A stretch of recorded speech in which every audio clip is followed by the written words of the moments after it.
Hi friends, তোমরা সকলে কেমন আছো? আশা করি ভালো আছো, সুস্থ আছো, আর আমার পাশে আছো। এই দেখো, আমি আতপ চাল, গোবিন্দভোগ চাল, এটা আমি 2 কৌটা নিয়েছি। এখানে এখানে 2 কৌটা মানে হচ্ছে প্রায় 1.25 কিলো চাল। এই চালটা আমি আধ ঘন্টার জন্য ভিজিয়ে রাখবো ধুয়ে। আর ওই পাশে দুধ গরম হচ্ছে, জাল হচ্ছে, দুধ জাল দিচ্ছি। আর এই পাশে আধ ঘন্টা হয়ে গেছে।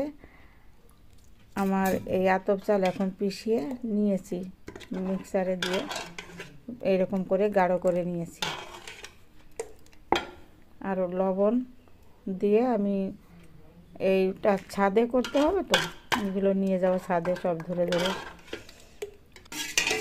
তো এই পাশে দুধ জাল হচ্ছে, আর এই বাতাসা দিয়ে আমি এই পিঠাগুলো ভেজাবো।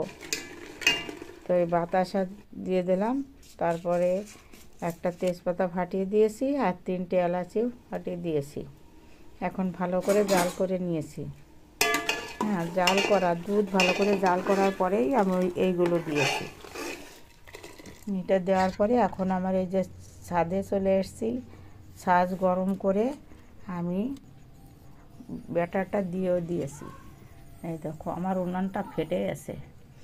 আর এই যে পিঠেগুলো ভালোই হচ্ছে।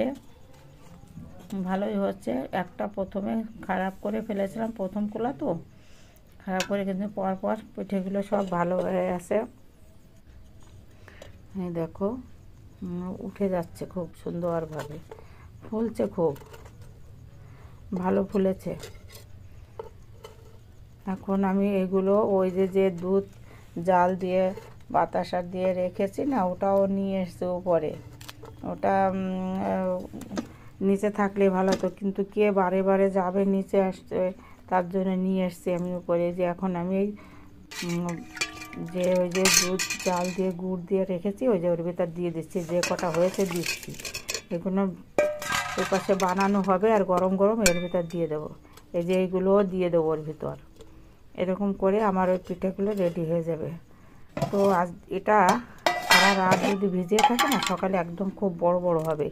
কিন্তু তার অপেক্ষা আর করবো না, আমরা এই রাত্রিবেলা দুইজনে কিছু খেয়ে নেবো আর তোমাদের সঙ্গে শেয়ার করব।